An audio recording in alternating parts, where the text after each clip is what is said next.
സാക്ഷാത് പരബ്രഹ്മ തസ്മൈ ശ്രീ ഗുരവേ നമഃ. ഓം ശ്രീ സായിരാം. ഭഗവാന്റെ തിരുസന്നിധിയിൽ ഒരു ചർച്ച നടക്കുന്നു. വിഷയം സ്വാമി തന്നെ കൊടുത്തു. വിഷയം ഇതാണ്: ലോകത്തിൽ ശ്രേഷ്ഠത പുരുഷനാണോ സ്ത്രീക്കാണോ? 4 പേരിട്ട് ചർച്ചയ്ക്ക് ഒരു പ്രൊഫസർ പറഞ്ഞു, രാമരാവണ യുദ്ധത്തിന് കാരണം സീതയാണ്. കാഞ്ചനമൃഗത്തെ കണ്ട് മോഹിച്ചു. രാവണൻ ദേവിയെ കട്ടുകൊണ്ടുപോയി. ഒടുവിൽ യുദ്ധം. ദുര്യോധനൻ വീണത് കണ്ട് പാഞ്ചാലി ചിരിച്ചു. അപമാനിതനായ ദുര്യോധനൻ അങ്ങനെ ചൂതുകളിക്ക് കളമൊരുക്കി. അത് വനവാസത്തിനും പിന്നീട് യുദ്ധത്തിനും വഴിതെളിച്ചു. അതായത് കലഹത്തിൻ്റെ വിത്ത് സ്ത്രീകളാണ്. ഇത് കേട്ട് എതിർപക്ഷം പറഞ്ഞു, പാഞ്ചാലിയല്ല യുദ്ധകാരണം, ദുര്യോധനൻ്റെ നീച മനസ്സാണ്. സീതയല്ല യുദ്ധത്തിൻ്റെ കാരണം, രാവണൻ്റെ അധാർമികമായ പെരുമാറ്റമാണ് യുദ്ധത്തിന് വഴി തുറന്നത്. ആദ്യപക്ഷം തിരിച്ചു പറഞ്ഞു, എന്തിന് സീത മാനിനെ ആഗ്രഹിച്ചു? എന്തിന് പാഞ്ചാലി ദുര്യോധനൻ വീണപ്പോൾ ചിരിച്ചു? ഇത് കേട്ടപ്പോൾ ഭഗവാൻ ചോദിച്ചു, തീർന്നോ?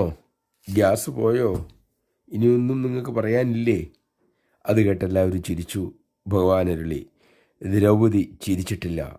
അവൾ കുലസ്ത്രീയാണ്, രാജകുടുംബത്തിൽ ജനിച്ചവളാണ്, മാന്യയാണ്. പാഞ്ചാലി കുളി കഴിഞ്ഞ് വരുന്ന വഴിക്ക് ദാസിമാരുടെ വാക്കുകൾ കേട്ടപ്പോൾ ചിരിച്ചതാണ്. സ്ഥലജല വിഭ്രാന്തി മൂലം സഭയിൽ വീണുപോയ ദുര്യോധനൻ പെട്ടെന്ന് കണ്ടത് പാഞ്ചാലി ചിരിക്കുന്നതാണ്. തൻ്റെ വീഴ്ചയെ പരിഹസിച്ചാണെന്ന് ദുര്യോധനൻ തെറ്റിദ്ധരിച്ചു. അല്ലാതെ പാഞ്ചാലി കളിയാക്കി ചിരിച്ചതല്ല. അക്കാര്യത്തിൽ അവർ തെറ്റുകാരിയുമല്ല.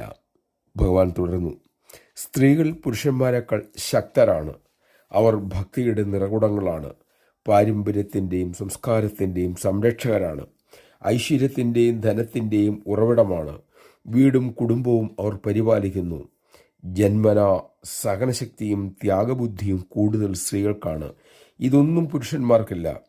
പാർവതി പരമേശ്വരൻ, സീതാരാമൻ, ലക്ഷ്മി നാരായണൻ എന്നൊക്കെയുള്ള പ്രയോഗം ഉണ്ടായതിൻ്റെ കാരണവും ഇതുതന്നെ, സ്ത്രീകളുടെ പ്രാധാന്യം കാണിക്കാൻ. ഭഗവാൻ പറഞ്ഞു നിർത്തി. ജയ് സായിരാം.